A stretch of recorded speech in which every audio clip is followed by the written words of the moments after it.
A gente apanha todo dia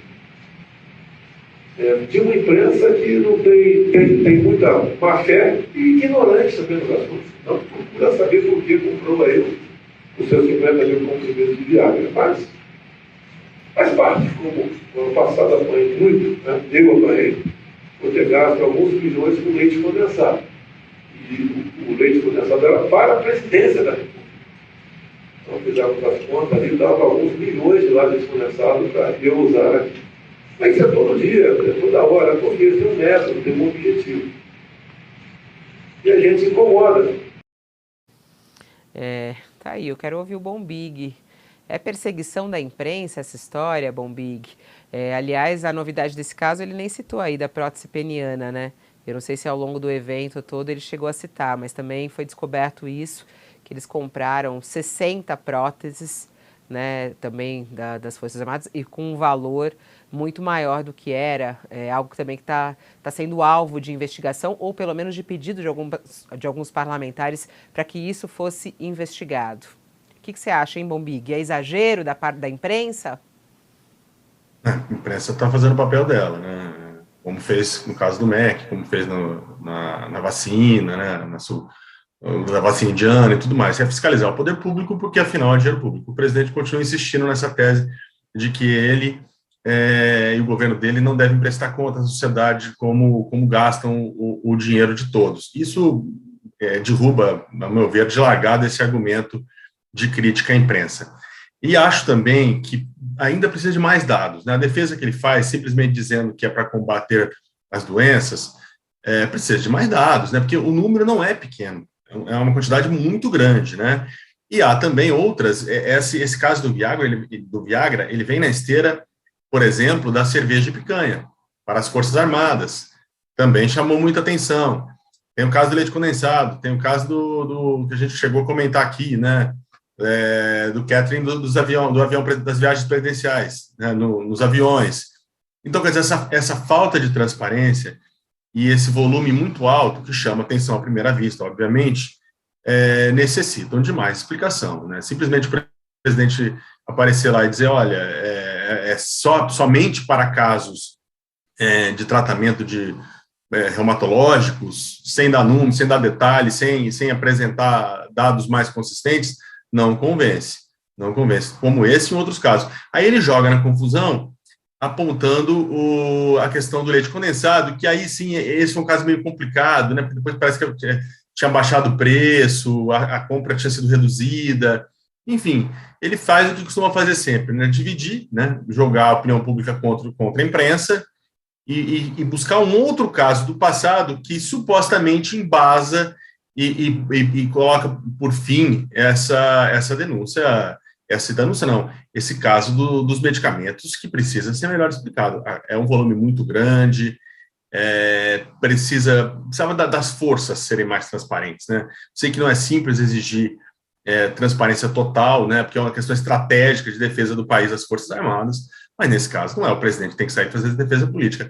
Aliás, está fazendo porque tem uma ligação muito grande com os militares, e está enfrentando, inclusive, nos bastidores, resistência de grupos que acham que ele não devia, por exemplo, puxar o Braga Neto para a campanha dele, né? Então, me parece que essa defesa que o Bolsonaro faz, antes de tudo, uma defesa política e muito pouco técnica. É importante dizer também que dentro desses gastos todos tem os cartões corporativos também, a gente não pode esquecer isso, Exato. Né, Bombig? Ele mesmo reconheceu que gasta bastante por causa da segurança dele e que ele precisa viajar com muitas seguranças e tudo mais, e que é algo muito custoso, mas esses também foram alguns gastos que apareceram nos últimos tempos, os gastos com as férias dele, mesmo sendo num lugar que é das Forças Armadas, inclusive, né, onde ele passa as férias no Guarujá.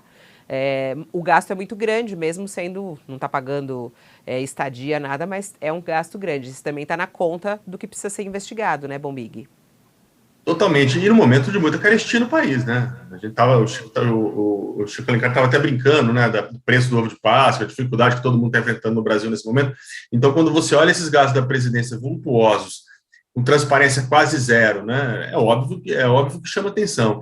E num outro ponto, né, o discurso que elegeu o Bolsonaro, aliás, com uma aliança eleitoral que tinha setores da centro-direita ali que pregam essa austeridade no gasto público, né? Eu nem sei também se a solução dos problemas orçamentários do Brasil passa só por isso, é óbvio que não, né? Precisamos de um projeto de país, mas no sentido de não cortar verbas de gabinete, cortar luxos das cortes, dos palácios, dos tribunais. Esse discurso estava muito forte em 2018 na campanha do Bolsonaro, e nós estamos vendo na prática justamente o contrário, né?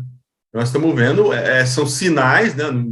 Ainda não dá para dizer que há irregularidades, né? Há crimes, mas são sinais de que o dinheiro público é tratado de uma maneira muito pouco zelosa, no mínimo, né? E aí eu estou sendo bastante polido, mas assim, de uma maneira muito pouco zelosa o trato com o dinheiro público no momento de dificuldade com o país. Como você bem lembrou, é cartão corporativo, é leite condensado, é cerveja de picanha e é avião abastecido com sei lá o quê, porque o gasto é muito alto.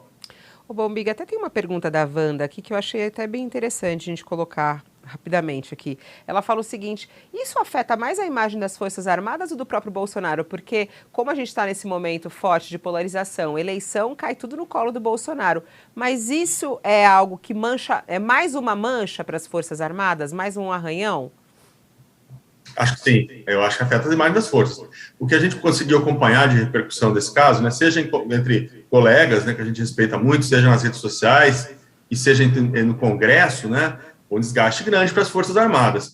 Mas isso está precificado, né? Há muito tempo a gente sabia que o envolvimento maior que os militares, as forças, os militares passaram a demonstrar na política de uns anos para cá, né?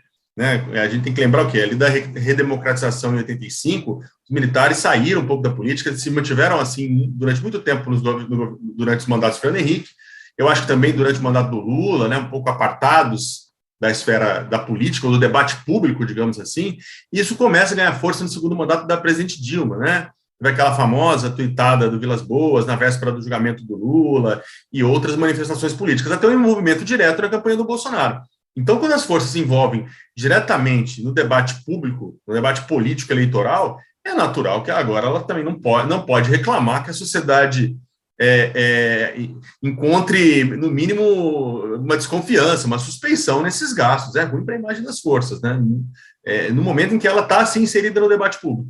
Não adianta termos o Mourão como vice, o Braga Neto estava no Palácio até pouco tempo, o general Luiz Eduardo Ramos como ministro do Bolsonaro, e aí quando um caso desse é amplamente debatido e ela é cobrada a dar explicações, ela dizer, não, as forças não fazem parte dessa esfera, não tem que prestar satisfação. Aí não dá, aí não pode.